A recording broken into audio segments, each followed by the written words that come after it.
All right, shalom, shalom. First and foremost, giving all praises, glory, and honor to Yahweh, Ba'ashem Yahushai, Ba'ashem Kakadash. Double honors to the apostles and the elders of Great Millstone who rule well, and peace and salutations to the hopeful elect. I basically want to do a video on, seeing as the time we're in. I was just on RT News, in regards to, the whole Russia and Ukraine situation. But I felt it would be a good time to bring out this precept, further proving you that, because certain people think that those so-called Jews over there in Israel are the real, chosen people, of the real Israelites, which they only claim to be when they say Jew. Just goes back to Judah, so they're really only claiming to be one tribe. But the times that we're in just further proves, that they're not, and that certain chapters like these haven't been fulfilled, man, and that we're coming into that time. So I'm just gonna start at the top. Isaiah 2:1. It says the word that Isaiah the son of Amos saw concerning Judah and Jerusalem, and it shall come to pass in the last days that the mountain of the Lord's house shall be established in the top of the mountains. And we know that's talking about government. All right, so the Lord's government. All right. It says that the mountain of the Lord's house shall be established in the top of the mountains, and shall be exalted above the hills, and all nations shall flow into it. And it said above the hills, just talking about, still power structures. All right. So the Lord's government, in the kingdom of heaven is going to be King David, the house of David, the 144,000. That's that government. And it said it shall be exalted above the hills. So all the other power structures, all the other little governments, it says, and all nations shall flow unto it.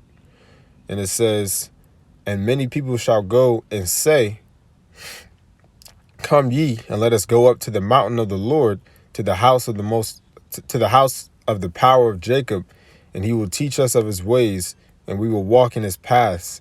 For out of Zion shall go forth the law, and the word of the Lord from Jerusalem. So in the kingdom of heaven, we're gonna be teaching the nations, all right, the laws, because we're not gonna have to learn it. All right, it's already gonna be in our inward parts, like it says in in Hebrews. All right, the law is gonna be in our minds. But the point is that verse 4, it says, and he shall judge among the nations, and shall rebuke many people, and they shall beat their swords into plowshares, and their spears into pruning hooks. So essentially, swords into plowshares is saying, and their spears into pruning hooks is meaning all their weapons and everything that they're doing to make these weapons of war. These heathens are going to be making farming materials instead. Essentially, they're going to stop putting all their time into learning the ways of war, because in the kingdom of heaven, there's going to be no more war. There's going to be no more fighting. All right. Not to mention there's going to be peace with Israel, like us as a nation, because we're going to have the laws in our, like I said, in our inward parts. All right. We're going to have Yahushai, so Israel, us, we're going to be in complete order. All right. And these heathens, they're not going to be fighting against us anymore. Because it's going to be evident, man. When Yahushai comes back, he's going to make that great return. The whole world is going to know what's going on. The whole world is going to know the deal, man. That Israel, that we're going to be put on top again.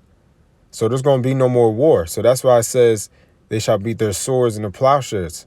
All the weapons of war, they're not going to keep manufacturing those, man. They're going to start beating them into, like I said, plowshares, different things that they can use to grow crops. All right. So there's going to be no more war. So that should show you right now. That's why it says nation shall not lift up sword against nation. So there's going to be no more war, man. So that should show you that this verse hasn't been fulfilled yet. All right. And this is things that people, they undermine these chapters in the Bible. All right. They don't bring these chapters out in church.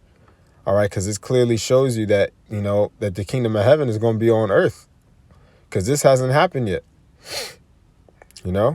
It says, nation shall not lift up sword against nation, neither shall they learn war anymore. So I just wanted to bring that out really quick, because that's the time we're coming into. It said neither shall they learn war anymore. And right now what's going on with, Russia and Ukraine is a perfect example, showing you that, all right, those so-called Jews over there in the land of Israel, they're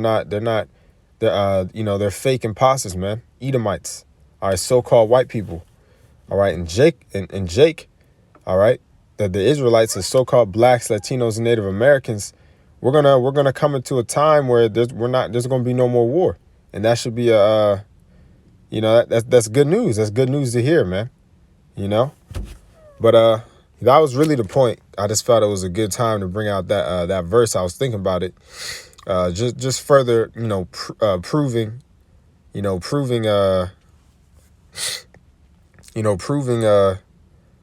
that little, not little verses, but some verses, Salakia.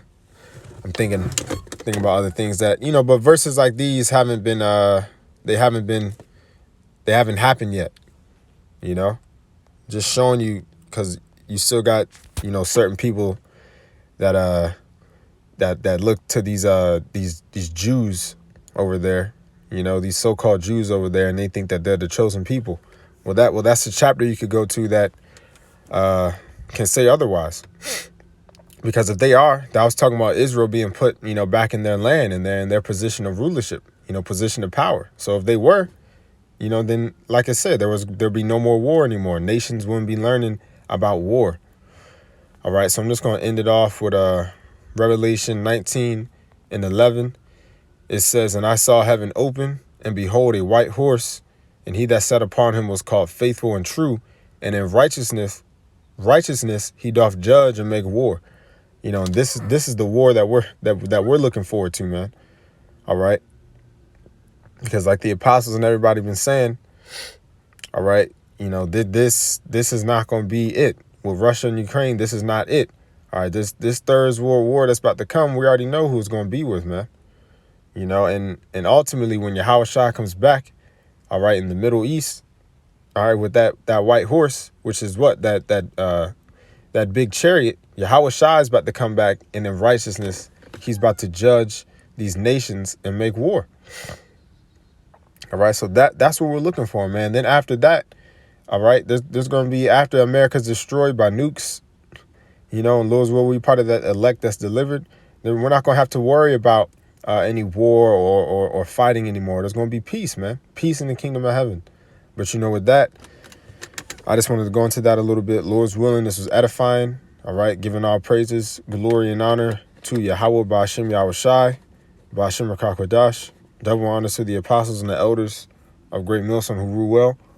And peace and salutations to the hopeful elect.